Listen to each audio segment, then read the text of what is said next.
बिस्मिल्लाहिर्रहमानिर्रहीम। तमाम व्यूअर्स को पैगाम सिंध की तरफ से अस्सलाम वालेकुम।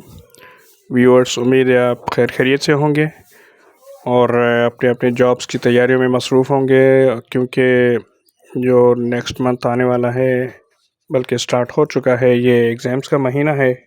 आज इस वीडियो में मैं आपको जो अपडेट देने जा रहा हूँ वो जो वेटिंग पे कैंडिडेट्स हैं रिक्रूटमेंट प्रोसेस 2021 वाले, उनके लिए एक बहुत बड़ी खुशखबरी है जो मैं आपको देने जा रहा हूँ। और इससे पहले आप हमारे चैनल को सब्सक्राइब कर लें और बेल आइकन को प्रेस कर लें ताकि आपको लेटेस्ट जितनी भी एजुकेशनल और जॉब्स के अपडेट्स के हवाले से न्यूज़ हैं वो मिलती रहें।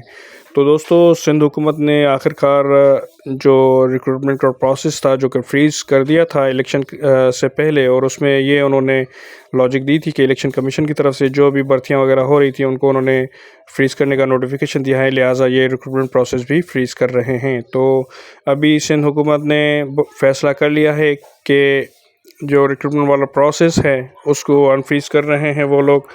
और ये अनफ्रीज़ कब हो रहा है, क्योंकि ये हुकूमत अभी बन चुकी है, निगरान काबीना ख़त्म हो चुकी है, तो ये आपको एक नोटिफिकेशन नज़र आ रहा है जिसके मुताबिक जो सिंध कैबिनेट का इजलास है वो 2 अप्रैल को बुलाया गया है। इसकी डिटेल यहाँ पे मेंशन हुई है। और चूँकि ये आपको पता था कि कानूनी तौर से यही तकाजा था कि रिक्रूटमेंट प्रोसेस जो है फ्रीज़ भी जो किया था वो कैबिनेट ने किया था, तो उसको अनफ्रीज़ भी कैबिनेट की ही अथॉरिटी है। तो with the powers of the cabinet CM उसको अनफ्रीज़ कर सकता है। तो ये इजलास अभी बुलाया गया है कल 2 अप्रैल को, और इस 2 अप्रैल के इजलास में मैं आपको बताता हूँ कि जो एजेंडास डिस्कस होने जा रही हैं उस एजेंडा में जो ये अनफ्रीजिंग का प्रोसेस है पीएसटी जीएसटी का, तो इस प्रोसेस को भी अनफ्रीज़ कर दिया जाएगा। तो मैं आपको यहाँ पे बताता चलूँ कि जो एजेंडास में चीज़ें डिस्कस होती हैं उनकी एक डिस्कस डिटेल आती है।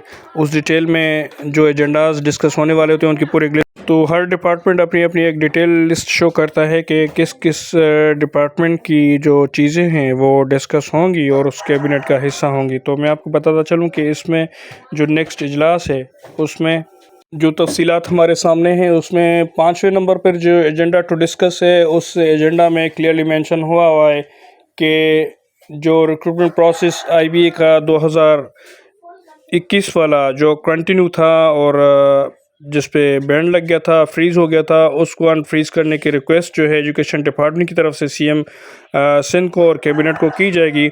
और with the approval of the cabinet C M Sindh जो है इस प्रोसेस को अनफ्रीज़ का ऐलान करेंगे। और अनफ्रीज़ होने के बाद जो है विद इन ड्यू डेट्स जो है इनकी जो वेटिंग कैंडिडेट्स की जो लिस्ट वगैरह हैं वो जो पहले ही टीओस और डीओस को इंस्ट्रक्शंस की गई थी एचआर डिपार्टमेंट की तरफ से वो कलेक्ट कर दें, तो फिर ड्यू एक कंफर्म डेट आ जाएगी जिस पे ये ऐलान हो जाएगा। और होप्स हो कि जो वेटिंग ऑर्डर्स ऑफ़र ऑर्डर जिन कैंडिडेट्स ने लिए हुए थे उनके भी ऑफ़र ऑर्डर्स जो है उनके जो कंसर्निंग टीओ ऑफिस में है सबमिशन वगैरह की उनको डेट्स दी जाएंगी और विद इन डेज़ जो है उनको फिर अपॉइंटमेंट ऑर्डर्स दिए जाएंगे और नेक्स्ट कैंडिडेट्स को ऑफ़र ऑर्डर दी जाएगी। अपना ख्याल रखिएगा, दुआ में आता। अल्लाह हाफ़िज़। बाकी जो भी अपडेट्स आती रहेंगी आप हमारे चैनल को सब्सक्राइब कर लें और हमारे साथ कनेक्टेड रहें। वो हमारे व्हाट्सएप पे, हमारे फेसबुक पेज पे, हमारी वेबसाइट पे, हमारे यूट्यूब चैनल पे, ताकि एजुकेशनल और जॉब्स के हवाले से ऑल द टाइम आपको हम फ्रेश अपडेट देते रहें। अपना ख्याल रखिएगा। अल्लाह हाफ़िज़।